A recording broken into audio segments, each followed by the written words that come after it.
ছাত্রলীগ, আওয়ামী লীগ, এই নামগুলো যাতে মুছে ফেলা হয় এই দেশ থেকে, এদের যাতে জানাজা পর্যন্ত যাতে না পড়ানো হয়। বৈষম্য বিরোধী আন্দোলনে যোগ দিতে সকালে একে অপরের কাছে ক্ষমা চেয়ে বের হন বাবা ছেলে, কিন্তু দিন শেষে ছেলে রাইয়ান ফিরলেও ফিরেনি তার বাবা রফিকুল ইসলাম। বাবাকে খুঁজতে গেলে কিশোর রাইয়ানকেও তুলে নিয়ে যায় পুলিশ, চালায় অমানুষিক নির্যাতন। অবশেষে হাসিনা সরকারের পতনের পর জানা যায় অজ্ঞাত হিসেবে দাফন হয়েছে তার বাবার লাশ, কিন্তু আজও কবরের সন্ধান পায়নি তারা। বাবার কবরটিও না পাওয়ার শোক তাই বারবার কাঁদায় রাইয়ানকে। 17 তারিখ রাতে বাবাকে যখন আমি বলছিলাম যে বাবা আমার যতগুলো আমি ভুল করছি, আমার ভুলগুলো মাফ করে দিও, বাবা আমাকে জড়া ধরে একটা কথা বলছিল যে ছেলের ভুল বাবা কখনো ধরে না, ওইটা ভুল ছেলেরা করবে, সন্তানরা করবে, এটা স্বাভাবিক। তো এটা বলে বাবা আমাকে জড়া ধরে কান্না করে বলছে যে সমস্যা নাই, যাও, একজন ফ্যাসিস্ট সরকারের বিরুদ্ধে তোমরা লড়তে যাইতেছো, তোমার জন্য আমার দোয়া রইল, কিচ্ছু হবে না, কোনো টেনশন নাই, যদি মৃত্যুবরণ করো শহীদ হিসাবে তুমি পরিচয় পাবা। 23 তারিখে আমি বের হয়েছিলাম যে আমার বাবা এখন কোথায় আছে এটা আমার এখন যেমন বের করতে হবে, কারণ প্রত্যেকটা থানায় কোনো না কোনোভাবে কোনো অকারেন্স হইতেছে। আমি এখান থেকে টিকাটুলি পর্যন্ত গেছিলাম। টিকাটুলি পর্যন্ত যাওয়ার পর আমাকে কয়েকজন পুলিশের গাড়ি আসলো, আমার সাথে আমার 4 জন বন্ধু ছিল। কয়েকজন পুলিশের গাড়ি এসে আমাকে উঠায় নিয়ে গেল। উঠায় নিয়ে গিয়ে রামপুরা থানার মানে আমার লাইফে দেখা যদি কোনো থানা থাকে তাহলে ওটা হচ্ছে রামপুরা থানা। এত পরিমাণ ডেঞ্জারাস থানা আমি আগে কখনো মনে হয় দেখি নাই। তাদের বেসমেন্ট মনে হয় কি কোনো একটা টর্চার সেল, তাদের বেসমেন্ট এমন একটা জায়গা মনে হচ্ছিল কি টর্চার সেল। তারা আমাদের চোখ বাঁধতে মনে হয় ভুলে গেছিল, যার কারণে এমন। তো ওখানে নেওয়ার পর আমাদের ইচ্ছা মতন মায়ের, আর আমার ওই বডির উপর যখন মার পড়তেছিল আমার জাস্ট মানে কোনো সেন্স, আমার বডির যে একটা সেন্স কাজ করে যেন আমার গায়ে মার লাগতেছে বা আমি মায়ের খাইতেছি, এরকম কোনো সেন্স আমার বডিতে কাজ করতেছে না। পরবর্তীতে আবার আমাদেরকে আইনা আমাদের আবার এই টিকাটুলির এখানেই আবার ফালায় রেখে চলে যায়। বাবাকে হারানোর যে ফিল, এটা বলতে গেলে যার যায় সে বুঝতে পারে। আর আমাকে যদি কেউ কোশ্চেন করে যে তোমার বাবাকে দেওয়া হবে, তুমি এর বদলে কি দিবে, সেক্ষেত্রে আমার একটাই কথা থাকবে যে আমার বাপ দাদার যা সম্পত্তি আছে সব নিয়ে যাও, আমার বাবাকে শুধু আমার কাছে দিয়ে যাও, আমার আর কিছু লাগবে না। আমার দরকার পড়লে আমি তোমার চাকরানি হয়ে বা চাকর হয়ে থাকবো, আমি সারা জীবন আমি তোমার চাকর হয়ে থাকতে রাজি আছি, কিন্তু তাও আমার বাবাকে আমার কাছে দিয়ে যাও। পরিবারের দাবি, রাজধানীর সায়দাবাদ এলাকায় বৈষম্য বিরোধী আন্দোলনে সক্রিয় থাকায় 18 জুলাই স্থানীয় মসজিদে নামাজ পড়তে গেলে রফিকুল ইসলামকে তুলে নিয়ে যায় আওয়ামী লীগের নেতাকর্মীরা। সেই থেকে বহু খোঁজাখুঁজি করেও পাওয়া যায়নি তাকে।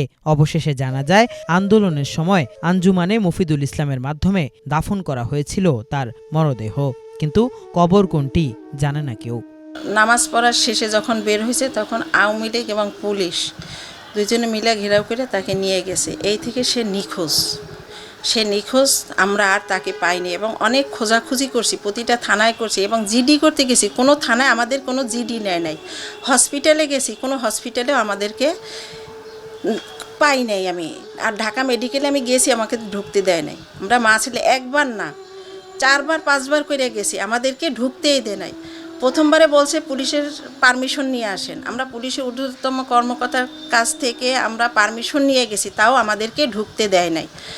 না দেওয়ার পর আমরা কী করবো, এরকম করতে করতে কেরানীগঞ্জ জেলখানায়, কাশিমপুর, সব জায়গায় খোঁজাখুঁজি করছি, কোথাও পাইনি। একবার না, এক জায়গায় 3বার 4বার 5বার এইভাবে গেছি। যে যা বলে দেখি পাই নাকি, টিকিট কাটছি যে দেখা হয় নাকি, এ নাম্বার দিয়েছে না, কোনো কাজ হয় নাই। যখন 24 দিন হয়, 23 দিনের দিন আমি এক ভাইয়ের কাছে যে আজকে লাস্ট মর্গে আজকে দেখি, এখন তো দেশ শান্ত হয়েছে, এখন একটু মেডিকেলে ঢুকতে পারি কি না। পরে ওই দিন ছিল কি শুক্রবার বিকেলে, ওই দিন আমরা হসপিটালে গেছি ঢাকা মেডিকেলে যে আমরা 500 লাশ দেখছি।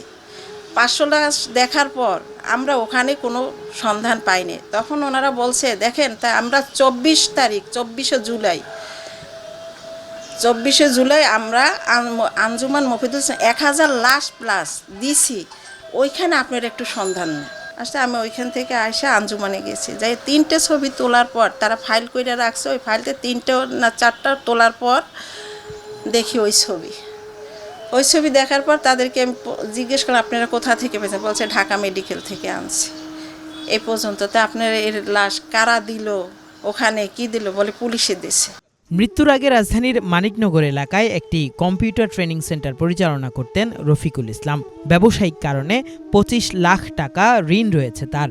এমন পরিস্থিতিতে আয়ের উৎস বন্ধ হওয়ার পাশাপাশি অর্থ সংকটও ঘিরে ধরেছে তার পরিবারকে। কিভাবে চলবে রাইয়ানের পড়াশোনা, সেটাই এখন বড় চিন্তা তার মায়ের। বাচ্চা যায় প্রতি শুক্রবার আমি জায়গায় যাই জিয়ারত করে চলে আসে, বলে আব্বু 11টার মধ্যে তোমার আব্বু আছে, নির্দিষ্ট তারিখে তো বলতে পারে না, শুক্রবার আসলে সে আর ঠিক থাকে না।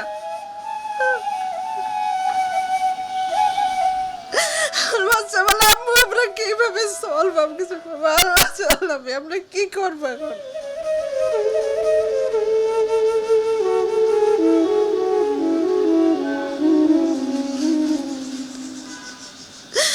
আমার বাচ্চার লেখাপড়া, আমাদের চলা, বাসা ভাড়া, খাওয়া, কি করবো ভাই।